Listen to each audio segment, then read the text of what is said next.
¿Sí? Me confirma si se escucha bien. Perfecto. Voy a compartir pantalla.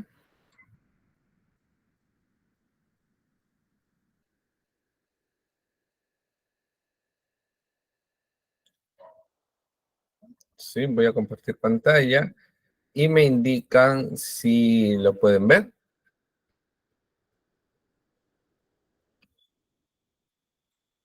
¿Sí? ¿Pueden ver la pantalla? Muy bien. Entonces, para que no se entrecorte la, la clase, voy a proceder a apagar mi cámara momentáneamente. ¿Sí? Muy bien, vamos a comenzar. Permítame un segundo.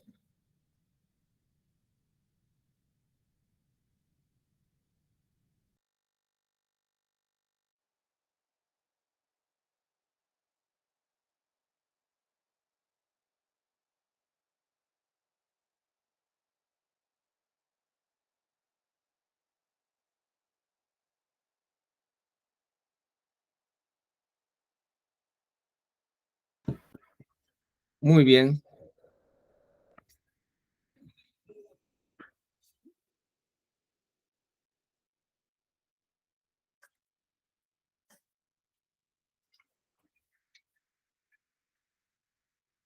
¿Se llega a apreciar lo que estoy proyectando en la pantalla?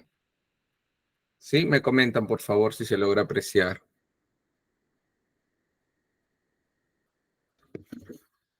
Muy bien, vamos a comenzar. Bien, el día de hoy nos toca el tema número 4, referente a las nomenclaturas. Bien, entonces es importante siempre comenzar con un poco de historia. Desde los albores de la medicina, los sanadores y curanderos asignaban nombres a preparaciones que en muchos casos eran tan misteriosas como los males que pretendían curar. Pero el verdadero impulso hacia la estandarización y la coherencia en la nomenclatura de medicamentos comenzó en épocas más recientes, en un mundo que se movía cada vez más interconectados, independiente de la precisión científica. Es aquí donde la nomenclatura de medicamentos adquiere un papel fundamental en un escenario donde las vidas humanas están en juego.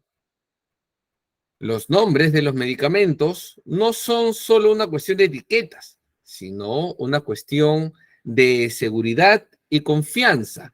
Recordemos que antiguamente los médicos también eran los farmacólogos. ¿Por qué? Porque los médicos hacían preparados, pero los preparados eran según lo que ellos suponían que ciertas plantas, cierta combinación de, de hervidos de plantas, principalmente le iba a hacer bien a las personas. Entonces, ellos no tenían una medida estandarizada. Quiere decir que lo que ellos pensaban que iba a curar la fiebre, la mezcla que ellos hacían no iba a ser la misma que practicaba otro médico empírico o que practicaba otro grupo de médicos en otra ciudad, en otro pueblo, porque antiguamente nada estaba interconectado, todo era aislado. Entonces los médicos hacían sus propios preparados y ellos mismos los vendían. Pero los médicos de otras zonas tenían otros preparados, tenían otras creencias, entonces no se lograba una estandarización como sucede hoy en día. Hoy en día todos los medicamentos están estandarizados a nivel global, a nivel mundial. Ustedes donde vayan, si compran, por ejemplo, la penicilina, si compran, por decir, el ibuprofeno, es de 400 miligramos. Lo compren aquí, lo compré en Estados Unidos, lo compré en Europa. ¿Por qué les digo esto? Porque yo he tenido la oportunidad de estar en diversos países y he ido a las drugstore o a las farmacias intentando comprar algunos medicamentos sin prescripción. Y he visto el ibuprofeno, he visto el Tylenol, que es el feno, lo he visto en Estados Unidos, lo he visto en República Checa, lo he visto en Rusia, en diferentes países, y todo es lo mismo. Es el acetaminofeno de 500. Ese medicamento tiene una nomenclatura, tiene un gramaje específico para la distribución en cualquier parte del mundo. Sucede lo mismo con los antibióticos. Sucede lo mismo con los AINES, con los analgésicos, como les digo, con los anestésicos. Todo está estandarizado a nivel global. Muy bien. El uso de términos ligados a la mitología y las creencias espirituales, referente pues a en los confines de la antigüedad, los curanderos y chamanes dominaban a sus brebajes y ungüentos utilizando términos ligados a la mitología y las creencias espirituales. Estos nombres, aunque poéticos y místicos, a menudo carecían de la estructura y precisión necesarias para la comprensión universal. La medicina era, en gran medida, un arte transmitido de boca a boca, y los secretos de la elaboración de remedios a menudo morían junto con sus creadores.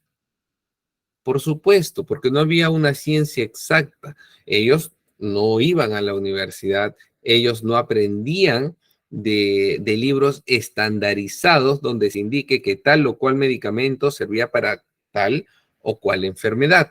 Eso no existía. Entonces los preparados y los brebajes que ellos producían lo hacían de manera personal, según sus creencias, y lo transmitían boca a boca, pero había muchos que no querían compartir ese conocimiento. Entonces, cuando las personas fallecían, fallecía con ellos las recetas. Muy bien. Los primeros intentos de hacer nombres descriptivos en la nomenclatura farmacéutica, el verdadero punto de inflexión en la nomenclatura farmacéutica llegó con el renacimiento de la ciencia y la medicina en la Edad Media. Con la aparición de la alquimia y la destilación, los investigadores comenzaron a aislar principios activos de plantas y minerales y a nombrarlos según sus propiedades y apariencia. Sin embargo, la falta de coherencia entre los nombres y la ausencia de una estructura uniforme limitaban la eficacia de esta nomenclatura incipiente. Como les digo, como les comenté hace un momento, hoy en día el medicamento, el compuesto es universal, lo encuentra en cualquier parte del mundo. Antes, ni siquiera de pueblo a pueblo podían encontrar los mismos medicamentos que ellos mismos preparaban, ¿no? A eso se refiere. El inicio de la nomenclatura farmacéutica moderna. En el siglo XIX, cuando la nomenclatura farmacéutica comenzó a adquirir tintes de modernidad, el desarrollo de la química y la comprensión más profunda de la estructura molecular permitieron un enfoque más científico en la asignación de nombres. Aparecieron los primeros sistemas de nomenclatura basados en la composición química, lo que brindó una base más sólida para la comunicación y la investigación en el campo médico. Tenemos ahora los nombres químicos en nomenclatura farmacéutica. Los nombres químicos constituyen la base fundamental de la nomenclatura de medicamentos. Estos nombres están arraigados en la estructura molecular de la sustancia y reflejan su composición química única. Si bien los nombres químicos son sumamente precisos desde una perspectiva científica, a menudo son complicados y de difícil pronunciación para aquellos que no son expertos en química. Con esto se trataba de uniformizar los nombres de los medicamentos a través del nombre del compuesto químico en el cual se basaban para la elaboración de dicho medicamento. Según ahora la Organización Mundial de la Salud, la nomenclatura de medicamentos trasciende fronteras y exige una colaboración global. Es aquí donde entra en juego la Organización Mundial de la Salud, o por sus siglas OMS, una figura central en la estandarización de la nomenclatura farmacéutica a nivel internacional. La OMS promueve la adopción de nombres genéricos internacionales, por sus siglas INN, que evitan las barreras lingüísticas y facilitan la comunicación entre países y culturas. La colaboración, como les digo, entre países y la adhesión a regulaciones internacionales se han vuelto fundamentales en un mundo interconectado. La OMS trabaja en estrecha colaboración con agencias nacionales, como la AEMS, en el país ibérico de España, para asegurar que la nomenclatura de medicamentos sea uniforme y coherente a nivel global. La regulación y estandarización de la nomenclatura farmacéutica no solo garantizan una comunicación efectiva entre profesionales de la salud, sino que también son un pilar en la seguridad del paciente. Un nombre incorrecto o confuso puede tener consecuencias graves. Por lo tanto, estas regulaciones son un recordatorio constante de que la precisión en la nomenclatura es un compromiso ineludible con la salud y el bienestar de las personas. ¿Qué creen ustedes que sucedería si los medicamentos no llevan un mismo nombre a nivel global? ¿Qué piensan ustedes que podría suceder si los medicamentos no tienen el mismo nombre, el nombre del compuesto químico a nivel mundial? ¿Qué creen que podría suceder? Los leo en el chat.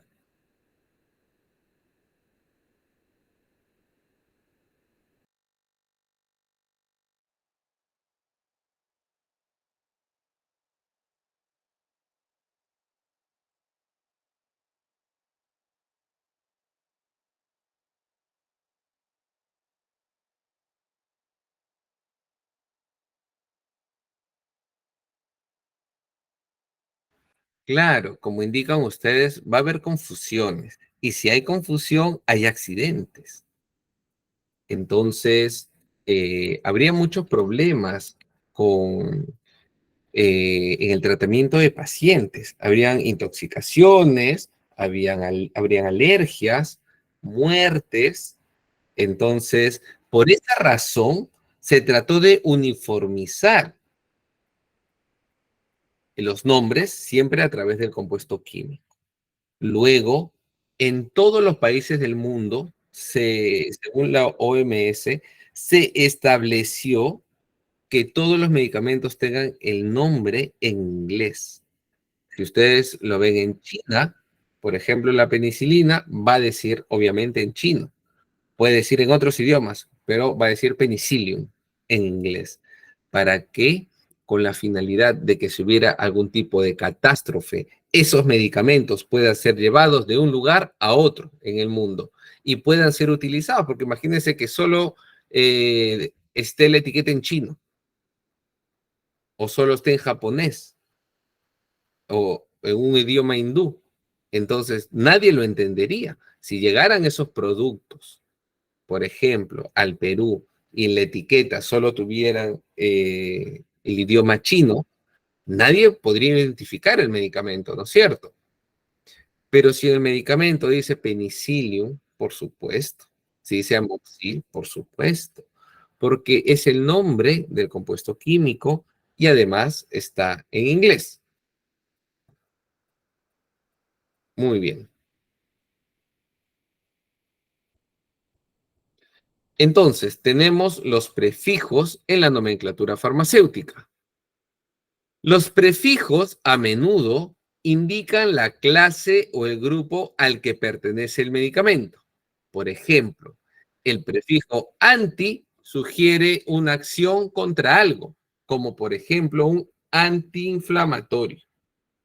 Del mismo modo, un antihipertensivo o un antidepresivo, ¿no? Indica, por ejemplo, el antihipertensivo indica que el medicamento combate la hipertensión. Eso es referente a los prefijos. Muy bien.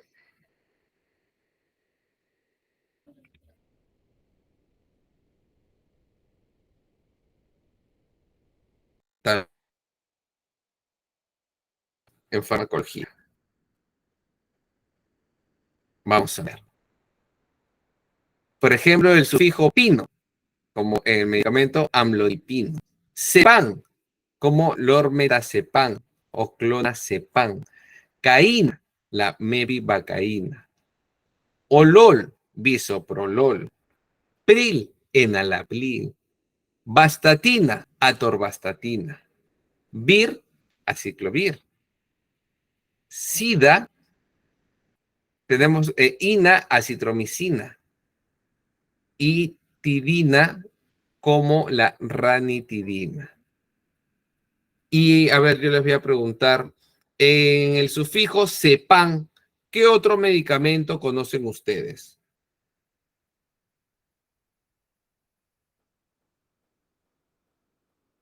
A ver, los leo.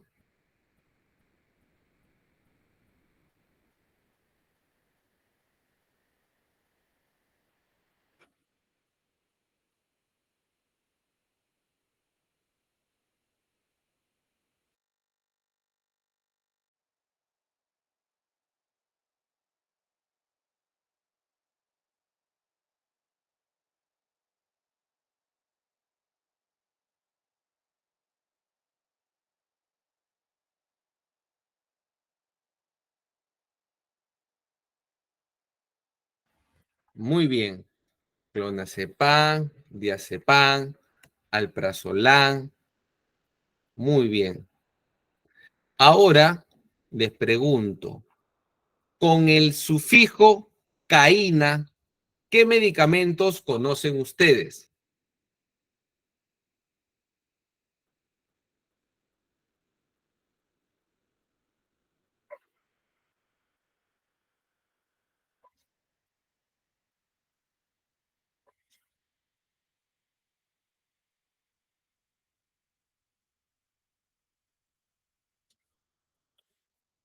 Muy bien. Lidocaína, muy bien. La mayoría conoce la lidocaína. ¿Y para qué se utiliza ese tipo de medicamentos, como la bupivacaína, la lidocaína? ¿Qué tipo de medicamento es?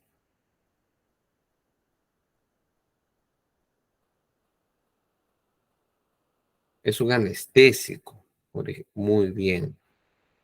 Por ejemplo, en el caso de la lidocaína, es un anestésico que funciona con epinefrina. Quiere decir que contiene un vasoconstrictor. Este es un anestésico, es el anestésico más usado, por ejemplo, en la consulta odontológica. Pero si el paciente se utiliza cuando el paciente se encuentra eh, en un estado de salud general óptimo, podemos utilizar la lidocaína. Pero ¿qué sucede si el paciente es hipertenso y no está controlado? Le preguntamos, ¿toma sus medicamentos? Y dice, sí, pero a veces me olvido. Entonces, en ese caso, el cirujano dentista no puede utilizar la lidocaína. Y si se le toma la presión y está elevada, mucho menos. Porque al colocar un anestésico con epinefrina, con vasoconstrictor, y tiene la presión alta, vamos a elevar la posibilidad de que exista un accidente cerebrovascular provocado por el anestésico lidocaína. Entonces, en ese caso, se tiene que usar un anestésico, pero sin epinefrina, como por ejemplo la mepivacaína, la articaína también, ¿no? Entonces, este tipo de anestésicos no contienen epinefrina, no tienen vasoconstrictor. ¿Cuál es la otra diferencia? Que al no tener un vasoconstrictor, se van a ir rápidamente al torrente sanguíneo. Entonces, el efecto anestésico dura mucho menos. Quiere decir que si se van a hacer un procedimiento odontológico, la lidocaína puede durar 2 a 3 horas, pero la mepivacaína Al no tener un vasoconstrictor y al hacer que el medicamento se diluya en el organismo, dura solo de 20 a 40 minutos. Esa es la diferencia. Y a ver, ¿qué medicamentos conocen con el sufijo olol? A ver si lo colocan en el chat.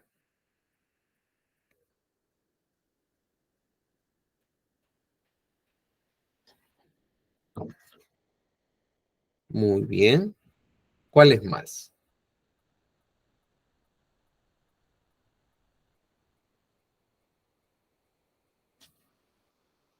Muy bien.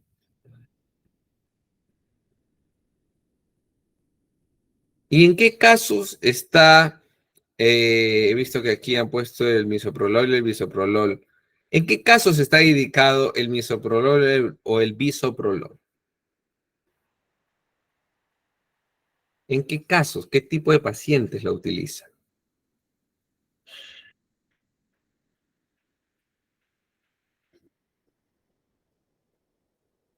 Mientras me responden, voy a responder la pregunta de Claudia Guamaní. ¿En qué casos se utiliza mepivacaína? Como mencionaba, la mepivacaína se utiliza cuando el paciente es hipertenso, cuando el paciente también es diabético. Procuramos utilizar la mepivacaína. También en pacientes que son mayores de 75 años, a pesar que sus niveles de tensión arterial se encuentren en niveles normales, al ser un paciente de una edad muy avanzada, lo recomendable es utilizar un anestésico sin vasoconstrictor. Perfecto. El bisoprolol, por supuesto, para la hipertensión arterial. Muy bien. Y a ver, con el sufijo ina, hay varios medicamentos que se utilizan. Sufijo ina. ¿Cuáles conocen ustedes?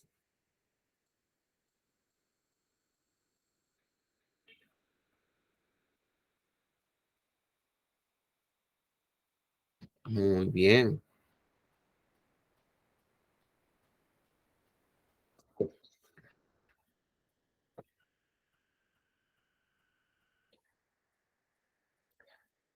muy bien. Por supuesto, todos esos medicamentos que mencionan, que son muchos los que acaban en ina.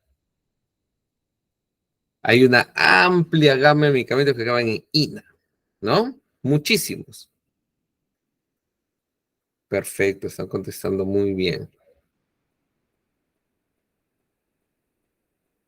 Sí, exactamente. Son muchos los medicamentos que acaban en ese sufijo. Vamos a ver. Entonces, tenemos también las raíces en la nomenclatura farmacéutica. Las raíces proporcionan información sobre la sustancia activa del medicamento y su función. Un ejemplo común es la raíz córtico, que se encuentra en medicamentos corticoesteroideos utilizados para reducir la inflamación.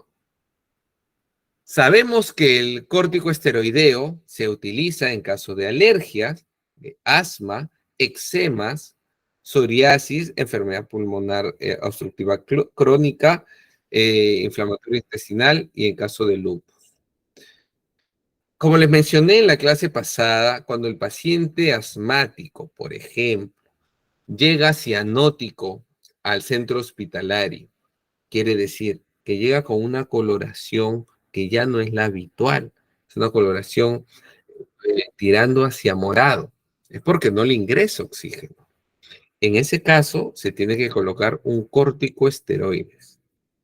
En el caso, por ejemplo, de una alergia, si le colocaron al paciente penicilina, una ampolla intramuscular y era alérgico a la penicilina, tiene que actuar en menos de un minuto y le tiene que colocar un corticoesteroides, ¿no? El medicamento a elección es la hidrocortisona siempre. En el caso de urticarias también, en ese caso ya no es vía intramuscular ni endovenosa. En el caso de urticaria se receta normalmente prednisona de 5 miligramos una vez al día. También en dermatitis de contacto, prednisona de 5 o de 20 miligramos una vez al día. En caso de psoriasis, como le digo, enfermedad pulmonar obstructiva. En el caso de lupus, lupus eritematoso, por ejemplo, también se receta corticosteroides. Pero, ¿cuál es el efecto adverso del corticosteroides, de los corticoides? Lo hablamos en la clase pasada. ¿Recuerdan ustedes cuál es el efecto adverso de todo corticoides? A ver, los leo en el chat. Lo hablamos la clase pasada.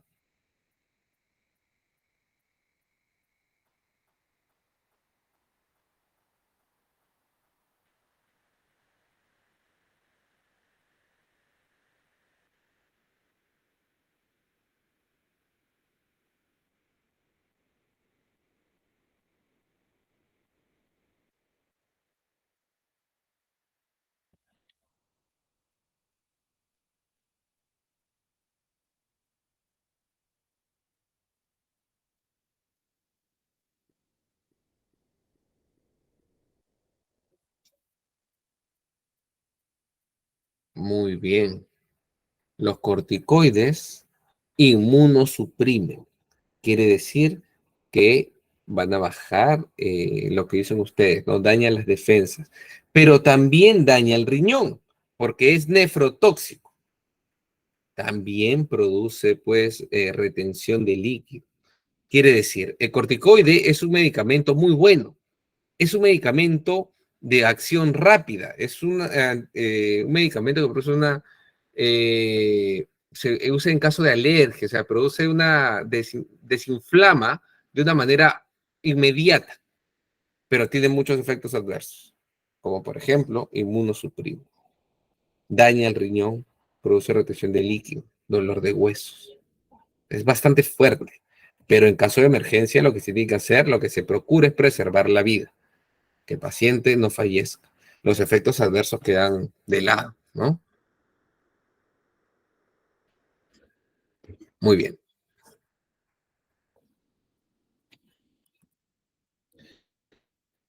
Ahora, los sufijos también son esenciales para decodificar los nombres genéricos.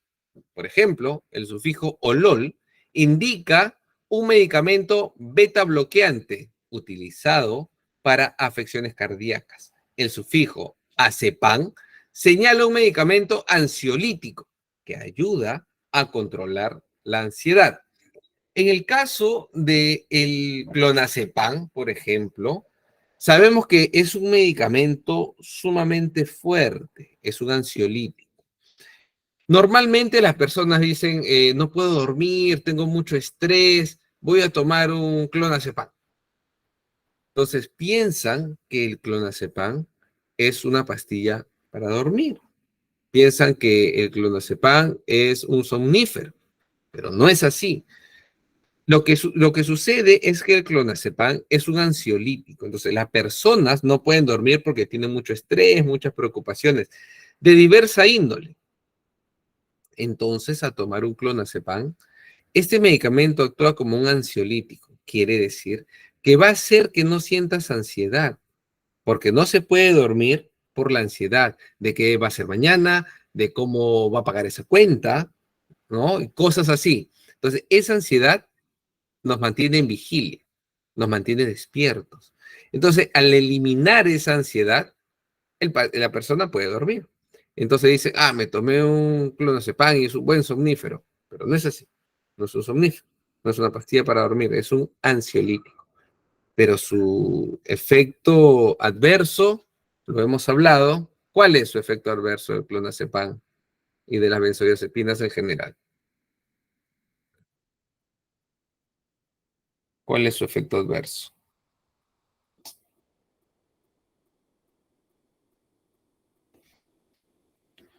Muy bien. Como indican, son medicamentos altamente adictivos. ¿Por qué? Porque normalmente se les recetan, para empezar, un cuarto de pastilla. Pero pasado el tiempo, los pacientes que lo consumen van a decir, sí, al inicio me iba bien, pero ya un cuarto de pastilla como que no me hace efecto. Ahora necesito media pastilla. Con media pastilla les va a ir bien un tiempo, pero luego van a decir, no, ¿sabes qué? La dosis es muy baja, a veces tomo y no puedo dormir. Entonces ahora me voy a tomar 3 cuartos. Y después lo mismo, se sienten bien, duermen, pero después ya no. Entonces ahora van a tomar una pastilla entera. Y así progresivamente van a ir subiendo la dosis. Quiere decir que ya se vuelve un acto adictivo. Es un acto sumamente peligroso. Entonces, como mencionan muy bien, el efecto adverso más importante es que es altamente adictivo. Muy bien.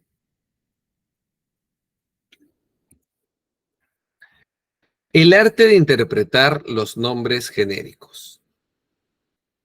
Esto implica entender cómo estos elementos se combinan para formar un nombre cohesivo.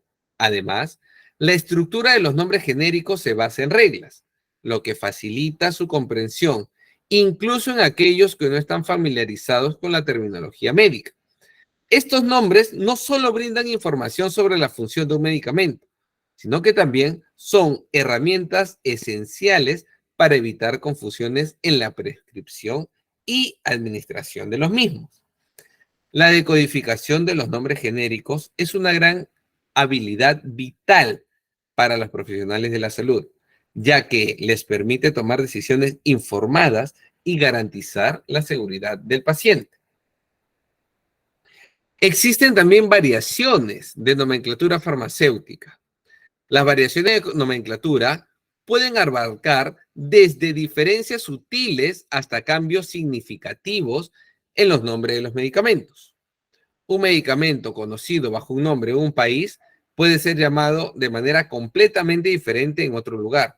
Esto puede llegar a confusiones, tanto en la prescripción como en la administración del medicamento, lo que subraya la importancia de una comprensión sólida en los nombres genéricos y los nombres químicos. Como les indicaba, el medicamento puede tener muchos nombres, pero el nombre genérico y el compuesto químico siempre va a ser el mismo en cualquier parte del mundo. Entonces, es muy importante que nos familiaricemos con el nombre genérico. Olvidémonos del nombre comercial. Nosotros nos tenemos que enfocar en el nombre genérico, siempre. Por ejemplo, van a ver que en las farmacias venden el amoxil. El amoxil es el nombre comercial. Nosotros tenemos que buscar la amoxicilina de 500 miligramos. Siempre. Por ejemplo, también el clindacin es el nombre comercial, pero nosotros nos tenemos que familiarizar con el nombre clindamicina de 300 miligramos. Porque el nombre clindacin, el nombre amoxil, va a cambiar en otros países. Sucede lo mismo con el Apronax. El Apronax lo podemos conocer aquí en Perú, tal vez en Chile, en Argentina. Si se van a Brasil, tiene otro nombre. Si se van a México, tiene otro nombre. En los Estados Unidos también. Pero el nombre naproxeno sódico de 550 es en cualquier parte del mundo. Y así sucede con una gama muy amplia de medicamentos. Con todos, en realidad. Siempre familiarícese con el nombre genérico. Existe la nomenclatura farmacéutica multilingüe. A pesar de estas variaciones, surge una pregunta crucial. ¿Cómo lograr una comunicación efectiva en un mundo cada vez más globalizado y multicultural? Aquí es donde entra en juego la nomenclatura multilingüe, que es una respuesta ingeniosa a los desafíos de la diversidad lingüística, en lugar de depender de traducciones que puedan ser imprecisas o confusas. Se utilizan nombres genéricos y químicos estandarizados que trascienden las barreras idiomáticas. Esta práctica no solo garantiza la comprensión universal, sino que también reduce el riesgo de errores debido a malentendidos lingüísticos. Prevención de confusiones y errores. La nomenclatura de medicamentos también desempeña un papel crucial en la prevención de confusiones y errores en el momento de la prescripción. Imagina un nombre comercial que suena similar a otro o a una abreviatura que puede llevar a malos entendidos. Estos errores, aunque puedan parecer insignificantes, pueden tener consecuencias catastróficas. Para abordar este desafío, las autoridades sanitarias y los organismos reguladores trabajan incansablemente para establecer directrices que promuevan la claridad y la coherencia en la nomenclatura de medicamentos. Los profesionales de la salud, a su vez, deben ser diligentes en la comunicación y el uso de nombres precisos en todas las etapas de la atención médica.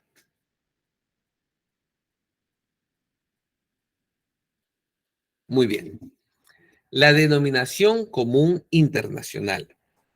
Históricamente, cuando una molécula era caracterizada, el que la describía también podía poner un nombre. Los nombres morfina, ergotamina o ácido acetil salicílico vienen de esta época. Pero a medida que la lista de moléculas medicamentosas fue aumentando, surgió la necesidad de sistematizar los nombres, justamente para evitar las confusiones. Así fue que la Organización Mundial de la Salud propuso en el año 1950 el programa DCI o INN, siglas de la denominación común internacional o International Non-Property Name, un proyecto para sistematizar y facilitar el bautismo de medicamentos. Así, el nuevo nombre no queda a voluntad del científico, sino que sigue una estructura que dice algo del medicamento.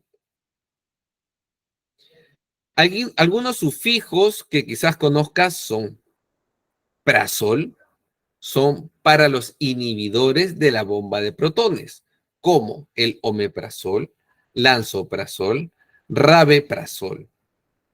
Afilo, para los inhibidores de la fosfodiesterasa, es decir, el Viagra y sus parientes, como lo son el sildenafilo, vardenafilo, tadalafilo.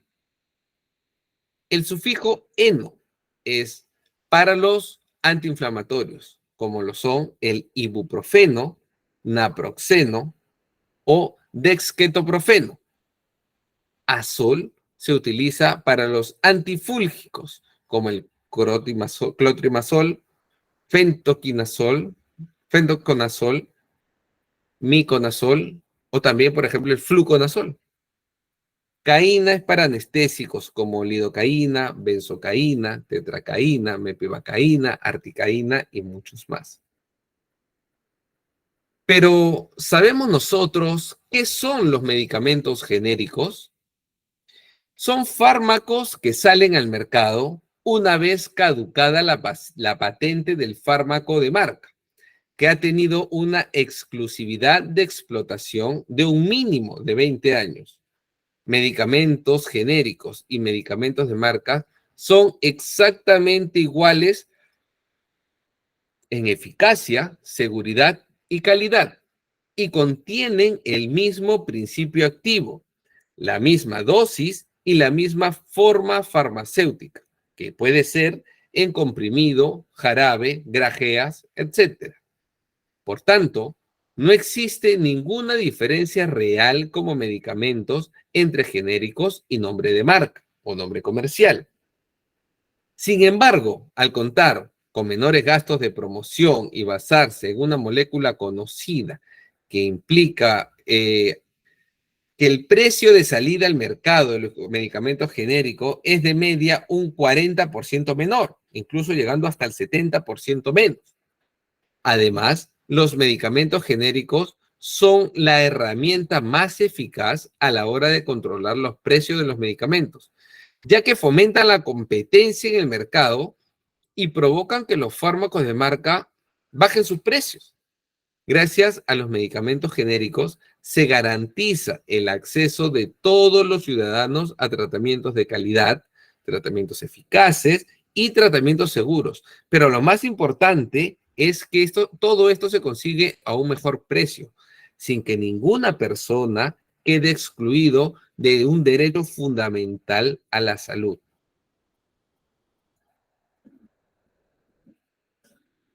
¿Qué tipo de fármacos pueden ser genéricos? Todos los medicamentos son susceptibles de tener su correspondiente fármaco genérico, una vez caducada la patente.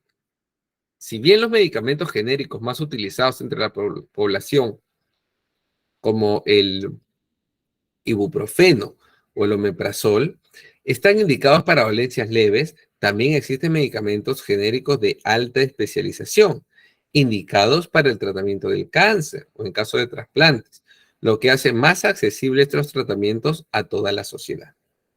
Este tipo de fármacos genéricos exige un desarrollo científico mucho más complejo y requiere de tecnologías especializadas. La pregunta que se hacen todas las personas cuando van a la farmacia. ¿Los medicamentos genéricos tienen la misma cantidad de principio activo que los medicamentos de marca? El principio activo es el ingrediente principal de un medicamento que ejerce la acción terapéutica, es decir, va a ejercer la cura. Por ejemplo, el paracetamol, la atorvastatina, entre otros muchos. Los medicamentos genéricos contienen exactamente la misma cantidad de principio activo y producen exactamente el mismo efecto que los medicamentos de marca. En resumen, los medicamentos genéricos y los medicamentos de marca son idénticos en calidad, eficacia y seguridad. En lo que no son idénticos es en el precio, porque el medicamento genérico siempre va a costar menos. Otra pregunta que se hacen las personas. ¿Los excipientes de los medicamentos genéricos son los mismos que los de marca? Los excipientes son sustancias que no poseen una actividad farmacológica y que son utilizados para facilitar el proceso de fabricación y de absorción de un principio activo. Los utilizados en los medicamentos genéricos pueden variar con respecto a los de marca por dos cuestiones. Dado que el medicamento genérico se desarrolla años más tarde que el de marca y que en este tiempo pueden haberse producido importantes avances tecnológicos, pueden incorporar mejoras en los excipientes, sustituyendo aquellos que suponen un problema para colectivos específicos, como la lactosa en los intolerantes, la sacarosa en los diabéticos, el gluten en los celíacos. Por lo tanto, los excipientes de los medicamentos genéricos serán iguales en calidad o mejores que los medicamentos de marca. En ocasiones, el uso de algunos excipientes está patentado por el laboratorio de marca y esto requiere la búsqueda de una alternativa inocua. Muy bien. Tenemos ahora la pregunta. ¿Qué es un estudio de bioequivalencia? Pues la respuesta es que es un estudio realizado en seres humanos, con todos los permisos éticos y regulatorios de las autoridades, que demuestra que dos medicamentos actúan igual en el organismo y presentan la misma eficacia y seguridad. El estudio de bioequivalencia garantiza que el principio activo llegue al organismo en la misma cantidad, el mismo tiempo, y que se elimine la misma forma que el medicamento al que se le está comparando. Así, se garantiza que ambos fármacos son terapéuticamente equivalentes. Es decir, que curan igual y que pueden sustituirse entre ellos. Quiere decir que son un medicamento, entre un medicamento de marca y un medicamento genérico. Los laboratorios de medicamentos genéricos realizan estudios de bioequivalencia para garantizar que sean exactamente iguales a los medicamentos de marca. Asimismo, los propios laboratorios de marca utilizan el mismo tipo de análisis a la hora de sacar al mercado nuevas formas farmacéuticas del mismo medicamento. Por ejemplo, para demostrar que un medicamento en jarabe tiene la misma eficacia y seguridad que la versión en cápsulas, evidentemente con la misma composición de principio activo, pero de diferentes excipientes. Como por ejemplo, tenemos el bismutol en jarabe, pero tenemos también el bismutol en tabletas masticables. Vamos a tener la simeticona en jarabe y también en pastillas masticables. Lo mismo el panadol. Hay presentación en jarabe y hay presentación en tableta. Quiere decir que se hace esta bioequivalencia para que cuando tomen la pastilla sea igual que cuando lo tomes en jarabe, o cuando tomes el jarabe sea igual que cuando muerdes la pastilla masticable. Entonces se hace ese estudio de bioequivalencia. ¿Conocen algunos medicamentos que se vendan en jarabe y en pastilla y que tengan el mismo efecto? ¿Conocen alguno? A ver, lo escriben en el chat. Si en caso no conocen, me indican que no. Pero si conocen alguno, pueden anotarlo. Y voy leyendo lo que me escriben. A ver. Paula Portocarrero indica lo que vale ser compuesto químico, por supuesto. Como les explicaba, Panadol puede costar un solo 80 o 2 soles. Paracetamol cuesta 50 centavos, pero como acetaminofeno puedes encontrar el blister a 1 sol o 80 céntimos si vienen 10. Es lo mismo. Todas son acetaminofeno de 500. Cambia el nombre. A ver, voy a seguir leyendo.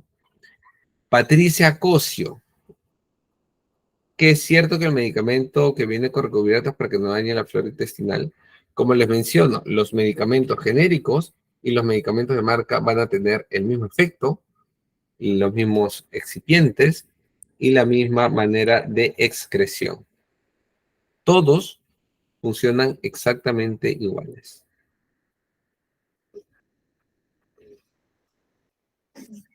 Muy bien. Mónica Núñez, Jennifer López, indican el Reprimán, por supuesto. Leslie Carrión, ceftriaxona, cefalogen. Muy bien. A ver.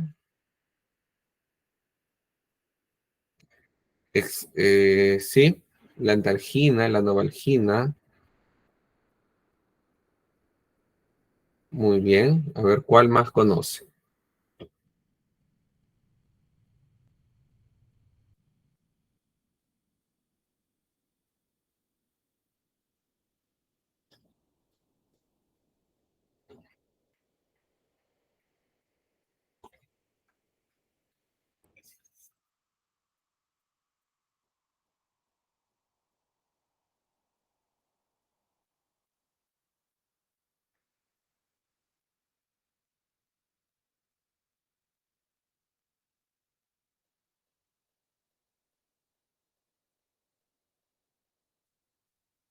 Muy bien.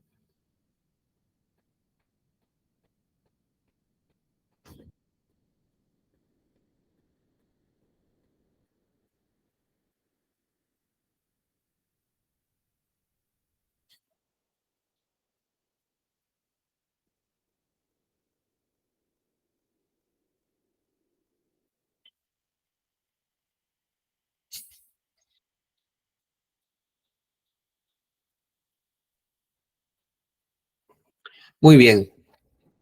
Excelente. Sí, paracetamol, simeticona, ambroxol, por supuesto.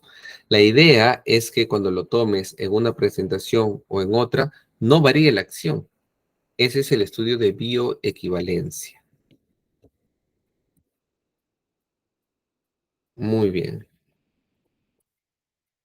Antes de pasar a los medicamentos, es importante que se hable un poquito sobre los estudios clínicos, que son ensayos para probar eficacia de medicamentos, así como, por ejemplo, probar un medicamento nuevo o uno ya existente, pero que ha sufrido algunas mejoras. Muchos estudios clínicos buscan nuevas formas de detectar, diagnosticar o medir qué es lo que produce frente a la enfermedad. Algunos estudios incluso lo hacen para estudiar las maneras de prevenir cómo va a surgir una enfermedad. Es importante también porque a través de los estudios clínicos, los médicos descubren si un medicamento, tratamiento o ambos en combinación que sean nuevos son eficaces y seguros para que sean empleados en las personas. Es por ello que los estudios clínicos son importantes en el desarrollo de tratamientos nuevos para enfermedades graves, como es el caso del cáncer. Y también es importante mencionar que todos los nuevos tratamientos deben ser sometidos a estudios clínicos antes de que sean aprobados por los reguladores pues, internacionales, ¿no? Entonces, estos estudios clínicos nos demuestran lo que funciona bien y lo que no funciona bien. Siempre en el campo de la medicina se tiene que probar los medicamentos para saber cuál funciona y cuál no.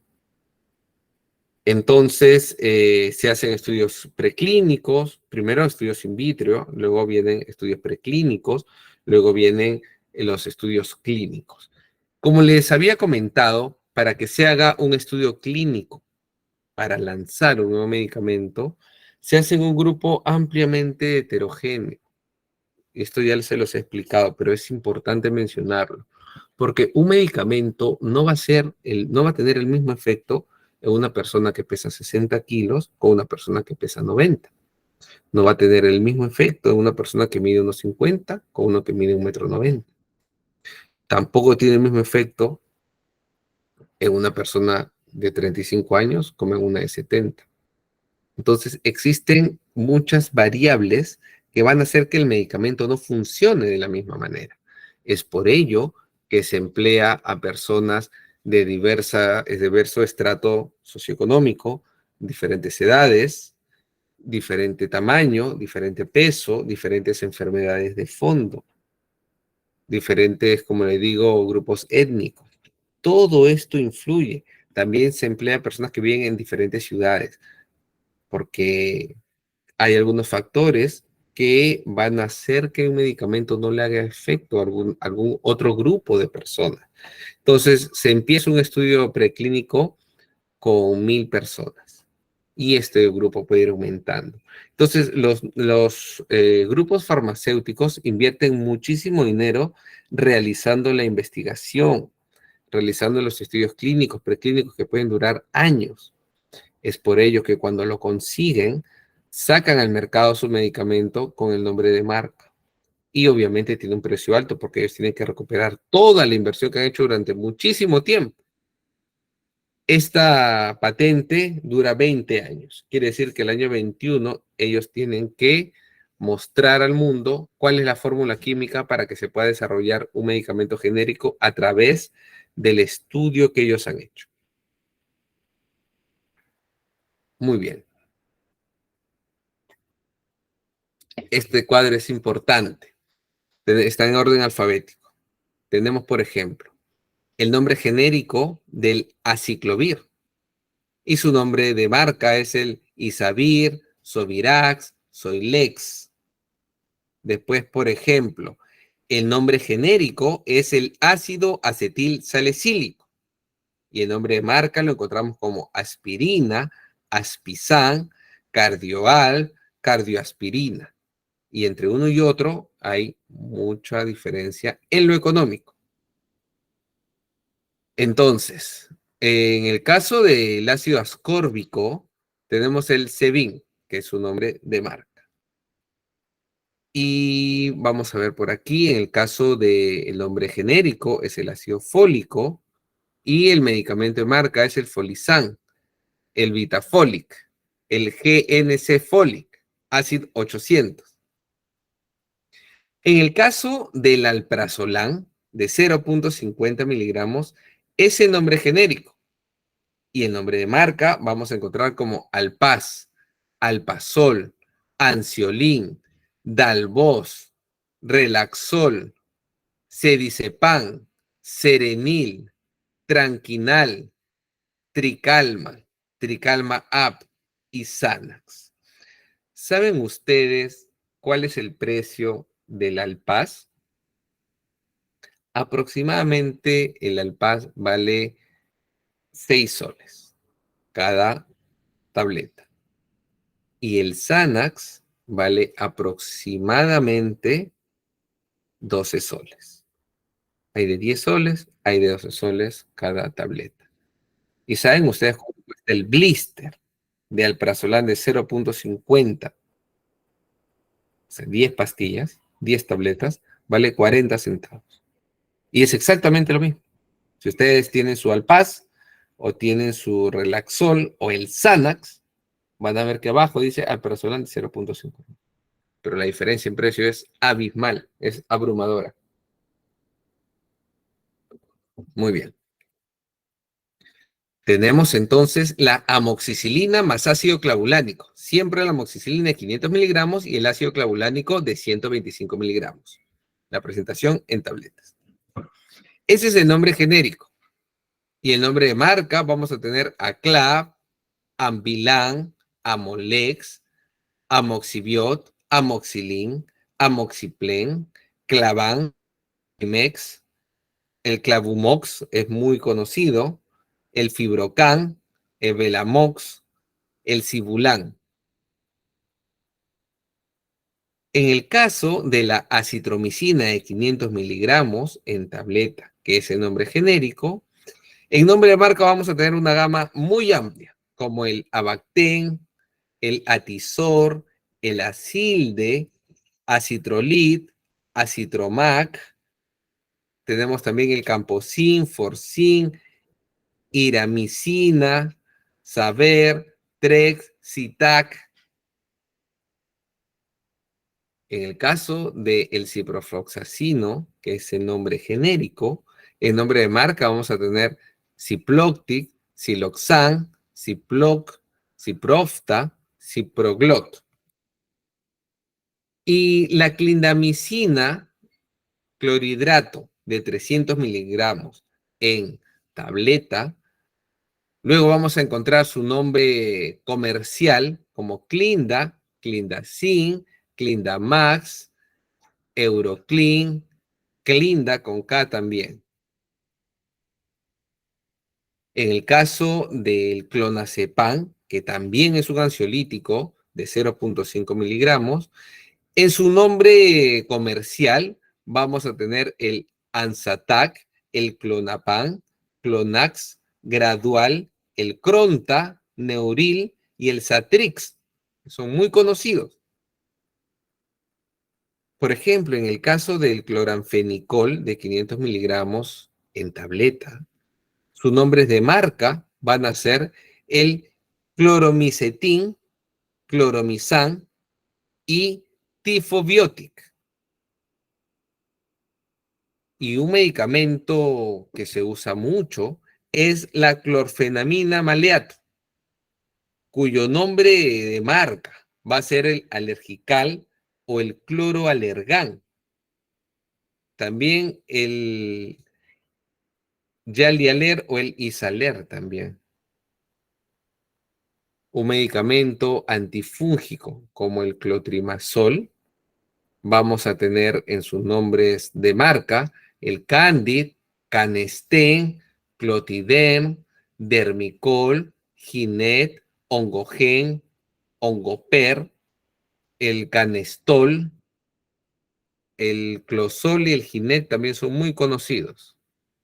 En el caso de la dexametasona de 4 miligramos o mililitros, que es intramuscular, en su nombre de marca vamos a tener el Cortifar, Dexacor, Dexafar, Valisona. En el caso del diazepam de 5 miligramos, vamos a tener su nombre de marca, el Concilium, el Pasitran, el Vasen.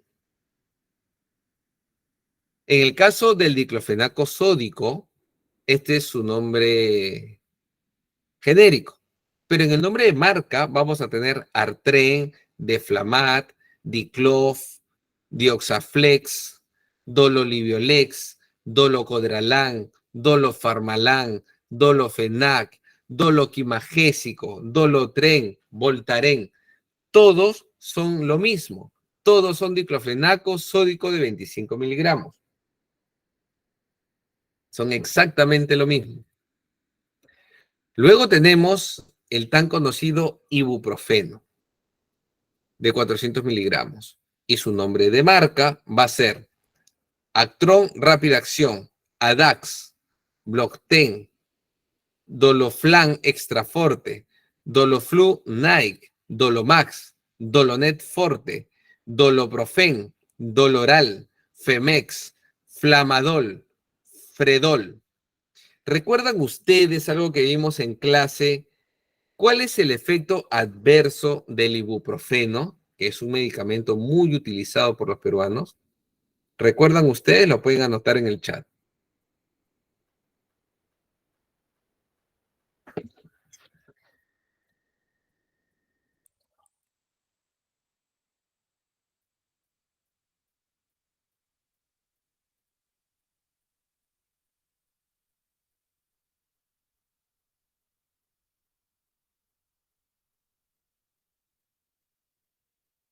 A ver, lo van anotando, por favor, en el chat. ¿Cuál es el efecto adverso del ibuprofeno?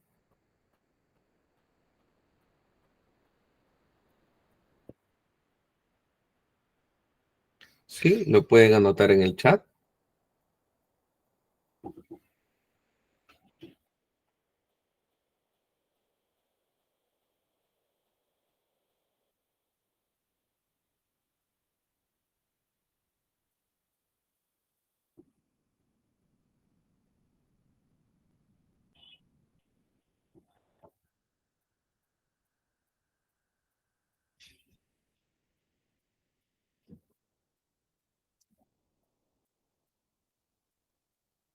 Muy bien, vamos a leer sus respuestas.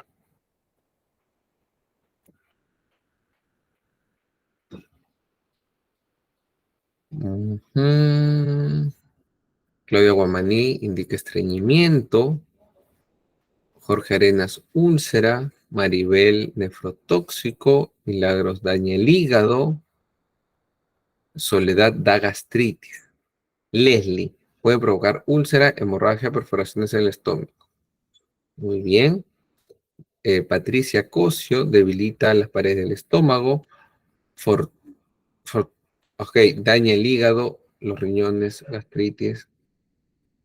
Marisol Madrid, riesgo de nefrotoxicidad. Eva Paima, úlcera.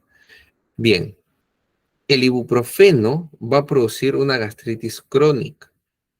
Primero una gastritis aguda. Si se sigue utilizando, va a producir una gastritis crónica. Puede producir úlcera también, ¿no?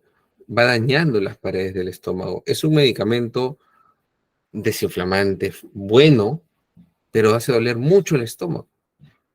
Entonces, ¿cuál es la recomendación si se va a tomar un medicamento que causa gastritis? ¿Cuál sería la recomendación en ese caso? ¿Qué creen ustedes? Algo que hemos visto en clase también.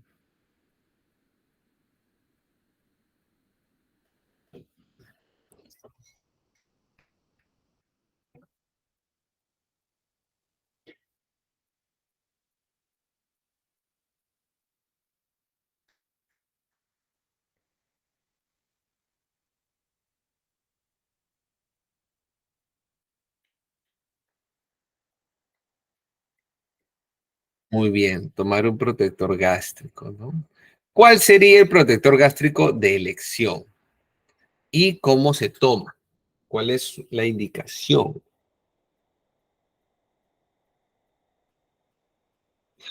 Muy bien,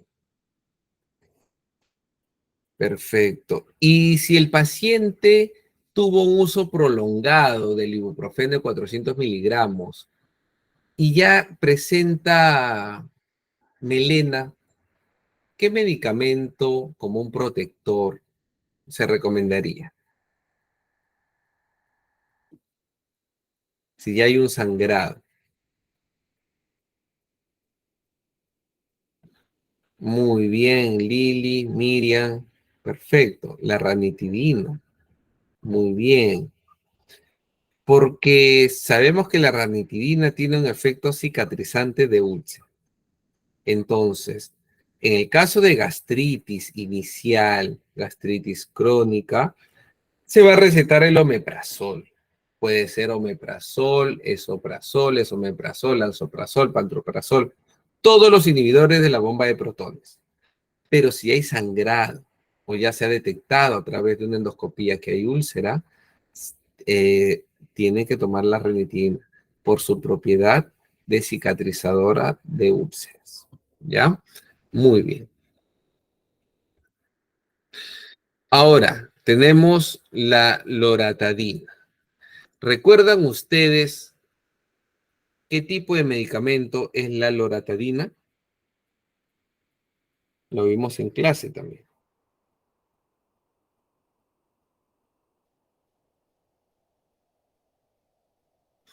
Muy bien, ajá, es un antihistamínico.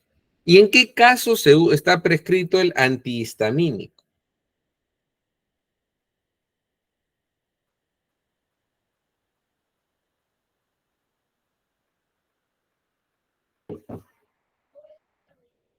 Alergias. Muy bien. Pero ¿qué tipo de alergias? A ver, díganme ustedes, ¿qué tipo de alergias? Pues las alergias son muchas. Y un medicamento tampoco funciona para todas las alergias. ¿Qué tipo de alergias? Muy bien. Al polvo, al picazón, la picadura de un mosquito, sabía sarpullido, la congestión nasal, rinitis alérgica. Justamente dice, el término de la afección es rinitis alérgica, porque quiere decir que lo que produce la inflamación de la mucosa nasal, lo que produce esta rinitis es la alergia. Por eso se llama rinitis alérgica. Entonces, ¿qué se tiene que dar? Un antihistamínico para contrarrestar la alergia. Muy bien, cuando una comida te ha caído mal y te salen ronchitas, también se utiliza un antihistamínico. Muy bien, perfecto. Entonces, el nombre genérico es loratadina de 5 miligramos.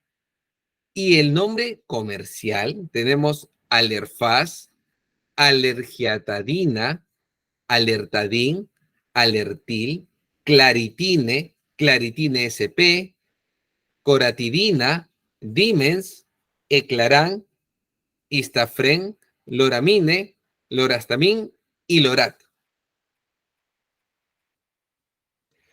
Luego tenemos, por ejemplo, el metamizol, que su nombre comercial va a ser Anangil, Antalgina, Antalgina RN, Fenalgina, Novalgina, Promalgen, Repriman. Todos estos medicamentos son metamizol sódico. Luego el medicamento de metformina, clorhidrato de 850 miligramos. ¿Para qué paciente se utiliza este medicamento? Metformina.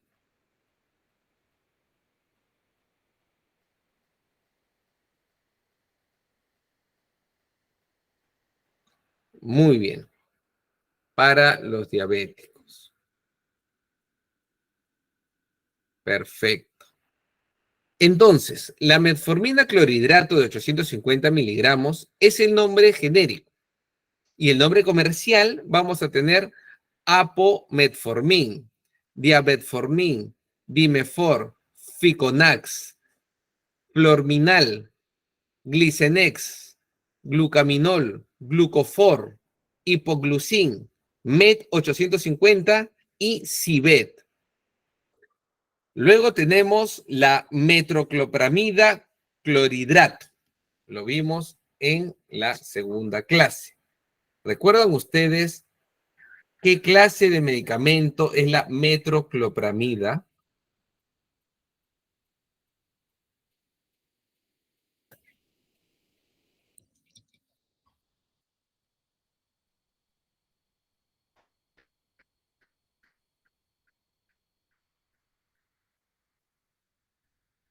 Perfecto.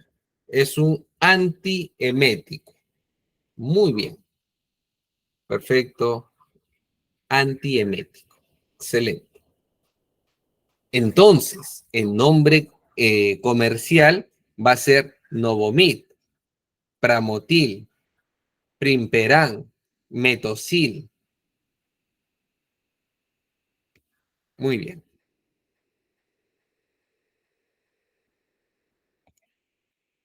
Y aquí tenemos el omeprazol de 20 miligramos, inhibidor de la bomba de protones. Y su nombre comercial va a ser Aprazol, Aulcer, Fordex, Gastop, Gastrazol, Gastrifarma, Gastroprazol, Loquit, Mepagasec, Miprazol. Luego tenemos el paracetamol. Vamos a ver aquí. Pero el que más nos interesa a nosotros es el paracetamol de 500 miligramos en tableta, que es el medicamento que es más común y más abundante en todas las casas de los peruanos. ¿Recuerdan ustedes que les indiqué que el medicamento que se encuentra más en la casa de las familias peruanas es el paracetamol? Y el segundo es el omeprazol. Entonces, nombre genérico, paracetamol de 500 miligramos.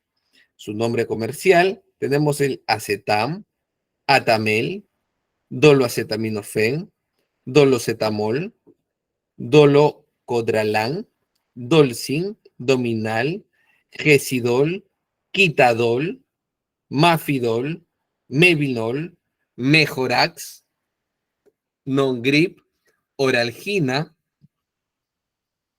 panadol, Panadol extra fuerte, Panadol acción rápida, Paralgel, Paralgex, Paminol, Pletin, Estraven, Terakit, Teragel, Treupel, Tipirec y Vitapirena. Ustedes deben haber escuchado algunos comerciales, como el Quitadol, el Mejorax, el Panadol extra fuerte, ¿verdad? Muy bien. Entonces, ¿por qué las casas farmacéuticas, estos grandes grupos farmacéuticos, le ponen mucho dinero al marketing para que las personas compren en nombre comercial? Por supuesto, tienen derecho a hacerlo, porque ellos han hecho estudios de larga data, esos estudios que han sido sumamente costosos, el estudio previo, la fase in vitro, el estudio preclínico, el estudio clínico, los análisis estadísticos, la producción en masa, todo eso tiene un costo sumamente alto. Entonces ellos tienen el derecho de venderles el nombre comercial, pero también venden el nombre genérico. Y sabemos que es exactamente lo mismo. Ustedes no van a ver, así como ven en la televisión o en la radio, escuchan Quitadol, Panadol extra fuerte, pero no ven que dice paracetamol 550.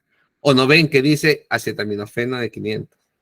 Y vean ustedes, el nombre comercial es acetam, haciendo referencia al acetaminofeno, que es un nombre químico, ¿no es cierto? Entonces, ustedes ahí se dan cuenta que es exactamente lo mismo.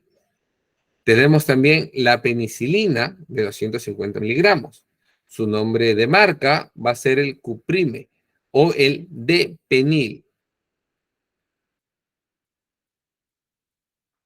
Tenemos, por ejemplo, la prednisolona al 1% en solución oftálmica, es el nombre genérico, y el nombre comercial va a ser el Acapred, Predso, Sonolona Plus.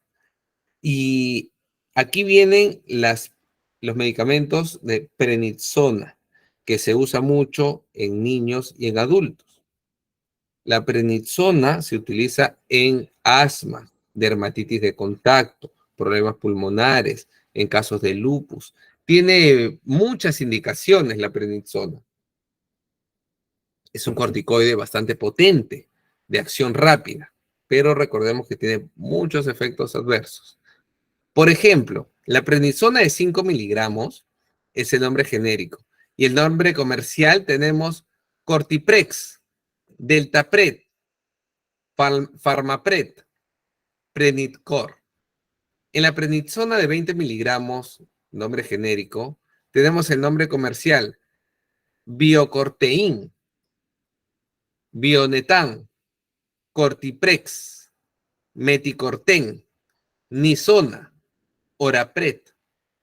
La prednisona de 5 miligramos en tableta tenemos el nombre de marca, Bionetam, Cortiprex, Favene, Meticorten, Nisona, Orapred, Farmapred, Prednicor, Prednisan. Y el más fuerte, que es la prednisona de 500 miligramos, de 50 miligramos, el nombre genérico. El nombre comercial tenemos Bionetan y Meticorten. Luego tenemos el salbutamol. ¿Recuerdan ustedes para qué clase de enfermedades se usa el salbutamol? ¿Recuerdan? Muy bien, para el asma. ¿Y recuerdan ustedes cuántas dosis o cuál es la manera de aplicarse este salbutamol?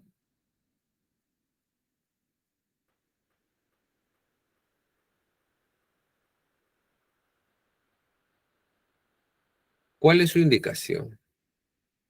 Muy bien, 2 PAF. ¿Y cuál es el intervalo entre los PAF?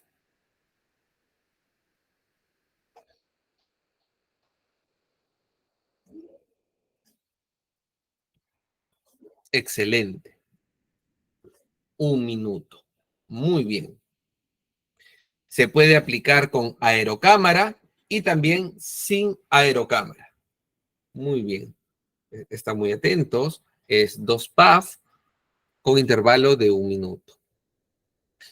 Entonces, el nombre genérico es salbutamol y el nombre comercial vamos a tener Aerosal, Airmax, Astalin, Astalin Ecopac, Astalin HFA, Moneir, Bronquimax, Butale, Pectolin, Salamol, Salamol CFC, Salamol Easy Breath, Salamón Easy Breath Pre-Nailer, Salamol MDI, Salburex, Salbutral y Ventemax. Ventemax viene de Ventolin, que también es otro nombre del salbutamol. Muy bien, entonces voy a hacerles algunas preguntas, como hice en la clase pasada, porque es importante reforzar. Hablamos de la metformina clorhidrato de 850. ¿Cuáles son los valores de la prediabetes y de la diabetes? Lo vimos en la segunda clase. ¿Cuáles son valores prediabetes y valores de diabetes? A ver, lo pueden anotar en el chat, por favor.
Muy bien, vamos a leer sus respuestas.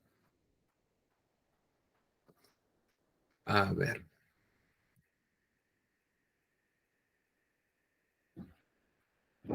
colocan 100 y 125. Lo ideal, bueno, los valores para determinar prediabetes son de 80 a 100. Si ya pasamos valores de 110, según hay algunos médicos, endocrinólogos, que indican que más de 110 podríamos sospechar de un paciente diabético.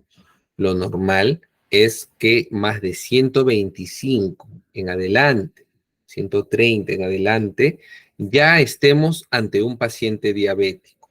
Pero para ello se tienen que hacer varios exámenes, porque no es lo mismo a un paciente que le tomen la muestra de sangre si el día anterior tomó licor o el día anterior comió mucho chocolate, comió torta o fue a un buffet, porque sus niveles de glucosa van a estar alterados. Ahora, tampoco es lo mismo a un paciente que le hagan el análisis de sangre y haya hecho ayuno intermitente, no haya comido 18 horas. Entonces los valores de glucosa van a estar disminuidos. Así como el que comió mucho o ingirió licor van a estar aumentados, el que hizo ayuno intermitente van a estar disminuidos. Pero no quiere decir que esos sean los valores reales. Por eso se manda exámenes de sangre con intervalo de 1 o 2 meses y se saca el promedio. Ese promedio es el que determina si el paciente es diabético o no. ¿Y recuerdan ustedes cuáles son los signos patognomónicos de la diabetes? Aparte de las 3P del diabético, les hablé de otros signos patognomónicos, de otras manifestaciones de la diabetes en el cuerpo. ¿Recuerdan ustedes? Las manifestaciones del exceso de glucosa en el cuerpo. ¿Dónde se dan?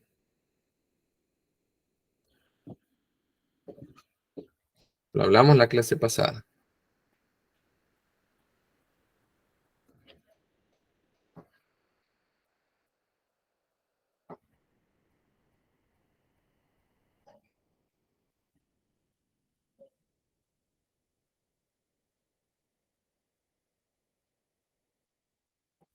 ¿Recuerdan? Era la acantosis, el cuello que parece que estuviera sucio.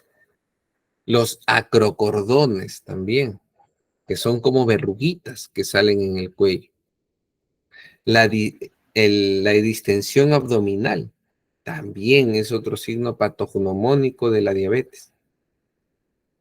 Entonces, cuando ya la enfermedad está instalada, el paciente tiene que tomar metformina o, según el tipo de diabetes y según el nivel de azúcar en sangre, ya tiene que aplicarse la insulina.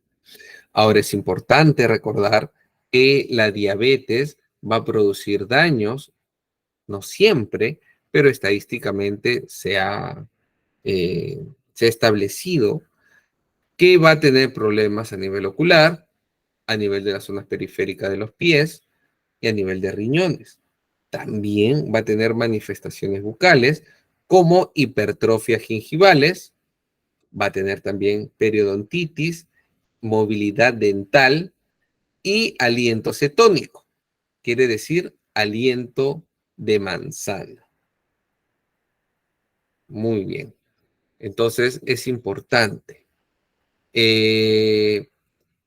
¿Recuerdan ustedes cuáles eran o cuál era el medicamento a elección en un paciente que toma su medicación para la hipertensión, pero ha tenido una carga emotiva importante en el día y se le ha subido la presión a pesar que toma la medicación correspondiente? ¿Qué medicamento de elección tienen que suministrarle? ¿Y en qué vía de administración?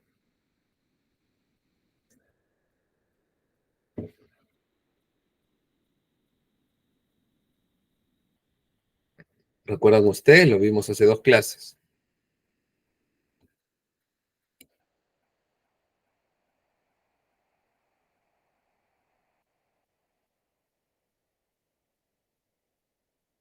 Muy bien. Perfecto. Captopril sublingual. Perfecto. Ese es el medicamento Ese es el medicamento elección. Perfecto, siguen contestando sobre la diabetes. Es muy importante. Sí, exacto. Captopril sublingual. Siempre es importante tenerlo en el botiquín en casa. Es muy importante. ¿Ya? Sí, perfecto. El captopril sublingual. Es un medicamento a elección, es un medicamento que se tiene que tener en casa si es que algún familiar es hipertenso. Porque como les menciono, la hipertensión también tiene un componente emotivo. Quiere decir, si el paciente toma su medicación, pero a pesar de eso, sus niveles de tensión arterial están elevados, puede ser debido a un componente emotivo. Entonces, por eso en casa se tiene que tener siempre un captopril. Es muy importante. Sí, perfecto. Debajo de la lengua, como indica Paola, hay arterias y esta gran vascularización va a hacer que se absorba rápidamente y vaya al torrente sanguíneo. Y se evita el fenómeno del primer paso, lo que sucede normalmente con las pastillas de vía oral, ¿verdad? Entonces, este fenómeno del primer paso hace que demore de 20 a 40, incluso 50 minutos en llegar, pues, al torrente sanguíneo, ¿cierto?